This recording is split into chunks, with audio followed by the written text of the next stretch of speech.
যখন বলছিলাম কালকে যে আমরা ভাইজ্যাগ যাব, তো ভাইজ্যাগ যাওয়ার মানে যখন আসছিলাম তখন ভিডিওটা করা হয়নি, কারণ তখন খুবই ভিড় ছিল। তো আমরা এখন ভাইজ্যাগে চলে এসেছি। এটা হচ্ছে আমাদের হোটেল। তো দেখবেন বাইরে থেকে এখন কেমন কিরকম লাগছে। দেখুন বাইরে থেকে ঠিক এরকম লাগছে।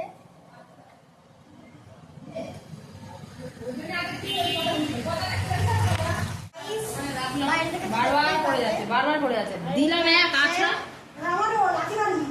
আমার মা পরে পরে বেশি করতে পারে। আরে এরকম করিস না।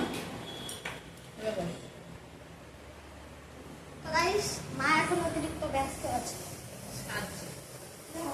সাজা গোজায় ব্যস্ত। তা আছে তার কথা বল। কিছুক্ষণ পরে আমরা, আর এই যে আমাদের সঙ্গে আরেকটা মাসি এসছে, মাসি। এই মাসি তা দিদা তা। তো আমরা কিছুক্ষণ পর মানে বেরোবো, সাইড সিনে যাবো ঘুরতে। তো মাসির নাম হচ্ছে তা, আমি এসেছি। তো আজকে তাকে সঙ্গে তার দায়িত্ব আমাদের উপর পড়েছে। তাকে আমরা সঙ্গে নিয়ে যাব। তার হাই সুগার। তো আমরা যখন সাইড সিনে যাবো তখন আপনাদের সঙ্গে দেখা হচ্ছে। তো টাটা।